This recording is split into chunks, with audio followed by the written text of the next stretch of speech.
श्री स्वामी समर्थ। मी मोहिनी विजय निंबाळकर तुमचं माझ्या यूट्यूब चॅनलमध्ये खूप खूप स्वागत आहे। आजच्या व्हिडिओमध्ये आपण बघणार आहोत दररोज संध्याकाळी आपण दिवा लावावा असा एक दिवा घरात कुबेराच्या आशीर्वादाने धनदौलत येईल। आपण देवपूजा करताना सर्वात आधी दिवा लावतो, कारण देवपूजा ही अपूर्ण आहे। जर आपण दिवा लावला नाही तर आपण जी काही पूजा करतो ती सर्व पूजा आपल्या भगवंतापर्यंत पोहोचवण्याचे कार्य हे दिव्यामार्फत होत असते।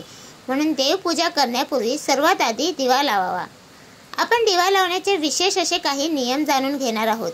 तेलाचा तुपाचा दिवा केव्हा कधी कसा लावावा, दिवा अशा पद्धतीने लावावा त्यामुळे आपल्याला यशाची प्राप्ती होईल।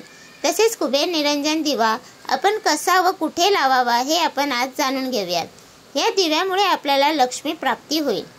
घरात दिवा लावल्याने घरातील नकारात्मक ऊर्जा ही नष्ट होते। दिवा लावण्यापूर्वी घरात काही गोष्टींकडे आपल्याला लक्ष देणे आवश्यक आहे। आपण देवघरातील दिवा लावण्यापूर्वी तो स्वच्छ घासून स्वच्छ करूनच लावावा। दिवा हा कधी तुटलेला फुटलेला तसेच तेल गळणारा असू नये। काही घरात दिव्यावरून तेल ओघळत असते आणि आपण तोच दिवा सतत लावला जातो। अशामुळे देव आपल्यावर कधीच प्रसन्न होणार नाहीत, कारण जिथे स्वच्छता असते अशाच ठिकाणी भगवंताचा वास असतो। म्हणून 2 दिवे ठेवावेत आणि तो आपण घासून पुसून लावावा। काही घरात तुपाचा तर काहींच्या घरी तेलाचा दिवा लावला जातो, तर काही घरांमध्ये दोन्ही प्रकारचे दिवे लावले जातात। काही घरात दिवा हा सुखसमृद्धीसाठी लावतात, तर काही ठिकाणी घरातील अडचणी दूर व्हाव्यात म्हणून लावला जातो। ज्यांच्याकडे गाईचे शुद्ध तूप असेल त्यांनी दररोज शुद्ध तुपाचा दिवा नक्की लावावा। परंतु आजकाल सर्वत्र तुपात भेसळ येत असल्याने प्रत्येक जण तेलाचा दिवा लावणे पसंत करतात। ज्या व्यक्तींच्या घरी गाईचे तूप काढले जाते त्यांनी असा दिवा अवश्य लावावा।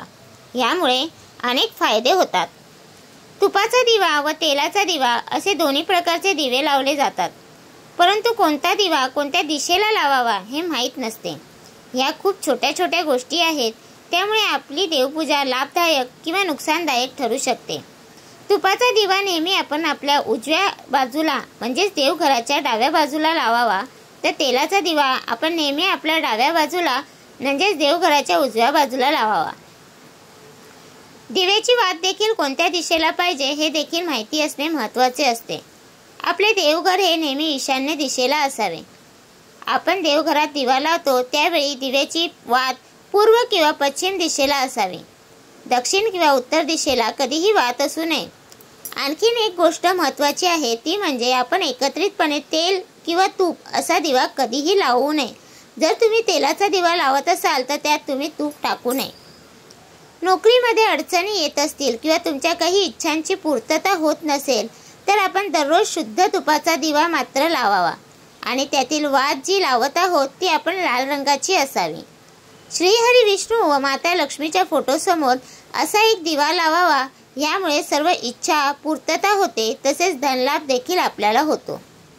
जर तुमच्या घरावर कोणते मोठे संकट आले असेल किंवा तुम्हाला कशाची भीती वाटत असेल तर अशा वेळी आपण हनुमानासमोर दररोज लाल रंगाच्या वातीने चमेलीच्या तेलाचा 3 मुखी दिवा आपण लावावा। यामुळे आपल्यावर हनुमानाची कृपा होते व आपली भीती व कष्ट दूर होतात। हा उपाय तुम्ही हनुमानांना प्रसन्न करण्यासाठी करू शकता। तेलाचा दिवा आपण लावत असाल तर आपण राईचे तेल किंवा तिळाच्या तेलाचा वापर करावा। यामुळे आपल्याला शुभफळ प्राप्त होतात। तसेच तर आपण दररोज दिवा लावतो, मात्र लक्ष्मी प्राप्तीसाठी आपण कुबेर निरंजन दिवा लावावा। हा दिवा थोडा बसका व गोल असतो, याला पुढे चोचीसारखा शेप दिलेला असतो। हा दिवा आपण तेलाचा किंवा तुपाचा कोणत्याही प्रकारचा लावू शकतो। हा दिवा लावल्यानंतर आपण त्यात एखादी लवंग किंवा एखादी काळी तीळ, तांदूळ किंवा फुलची एखादी पाकळी यापैकी आपण कोणतीही एखादी वस्तू आपण त्यात टाकावी। काही न टाकता आपण हा दिवा लावू नये। असा दिवा लावल्याने आपल्या धनसंपत्तीची प्राप्ती होते। हा दिवा लावताना आपण तो डायरेक्ट जमिनीवर ठेवू नये, त्याआधी त्यावर आपण थोडेसे तांदूळ टाकावेत, मग आपण दिवा लावावा।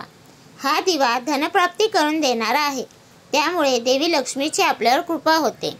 तर तुम्हाला हा माझा व्हिडिओ कसा वाटला प्लीज कमेंट करून नक्की सांगा। व्हिडिओ आवडल्यास लाईक, कमेंट, शेअर करा आणि चॅनलला सबस्क्राईब करायला विसरू नका।